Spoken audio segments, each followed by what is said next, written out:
can I say?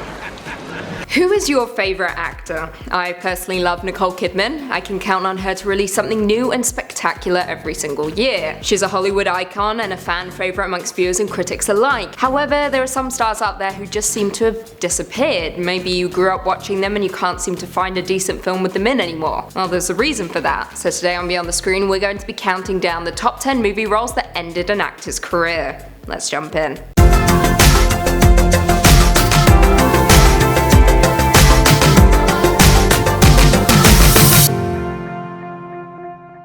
Coming in at number 10, Terrence Howard, Iron Man. Remember when Howard was in Iron Man? Nope, that's because he was very quickly replaced and it spelled out the demise of his career. Following on from the ensemble crash, Howard jumped over to the MCU, during which he was the highest paid actor on the film. However, when it came to the sequel, Howard's check was severely cut. Why? Because no one cares about Captain Rhodes. Not now, not ever. So of course Howard wasn't too pleased with this dramatic change, leaving the role and being replaced by Don Cheadle. Since then, Howard's done seemingly nothing aside from a few minor roles here and there, with even Howard himself blaming Iron Man for his fall from grace. In at 9, Chris O'Donnell, Batman and Robin. No surprise here.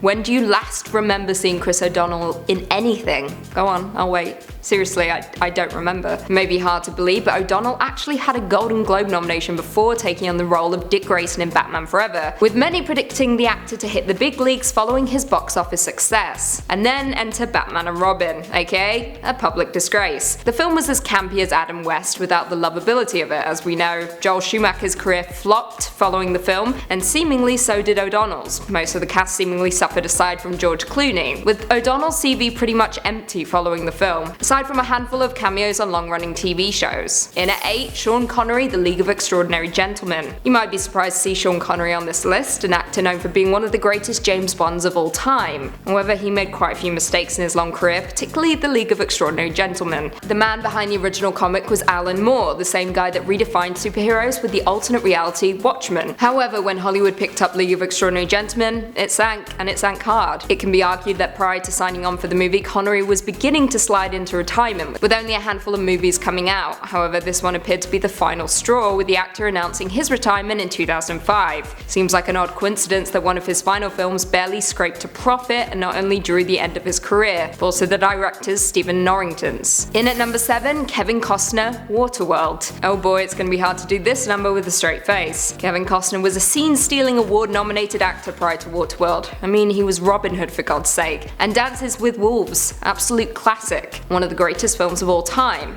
So, what happened? Waterworld happened. That's what. The film is set in a futuristic world where all of the ice caps have melted, engulfing the entire world in water. And as you would expect, it flopped, and it flopped hard. Following the film, Costner seemingly disappeared from the Hollywood limelight, which began the end of his long career. He starred in a few films following, receiving a handful of Razzie nominations along the way.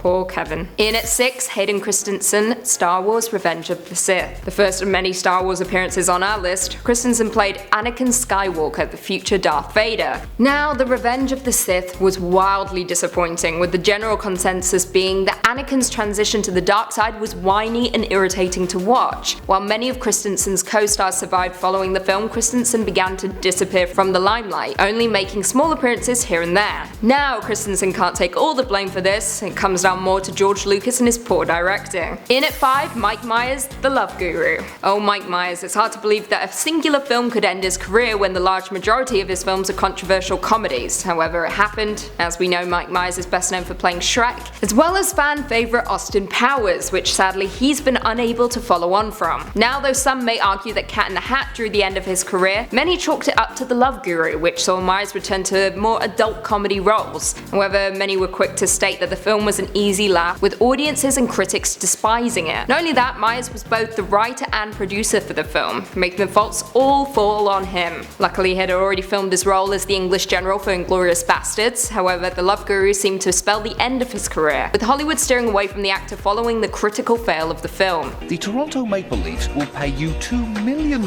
if you can get Darren Roanoke back with his wife in time to win the Stanley Cup.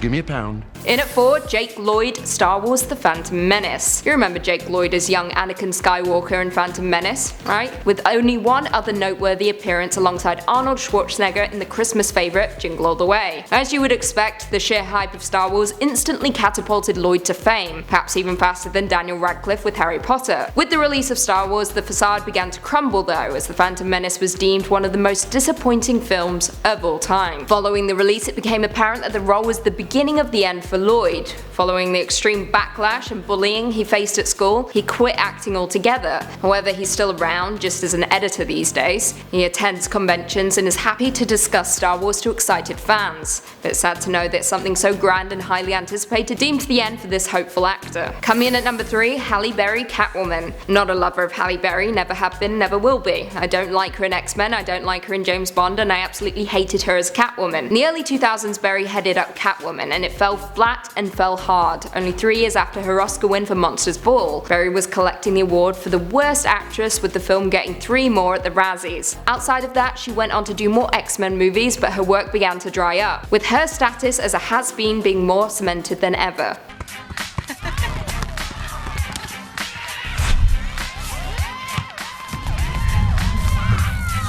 In at 2, Elizabeth Berkeley, Showgirls.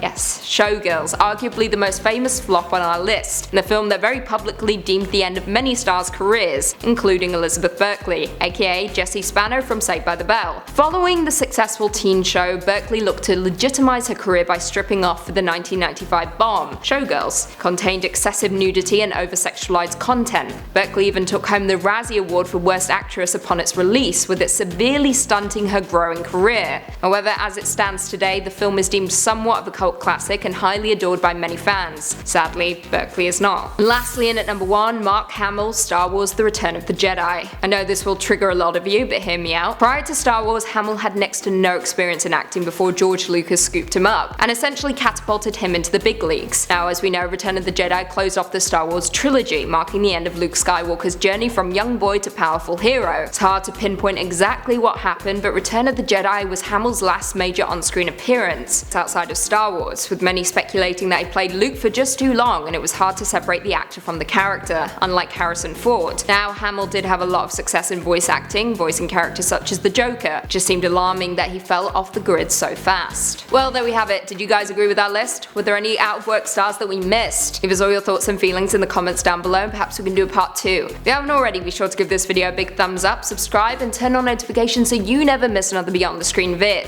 Until next time, see you later.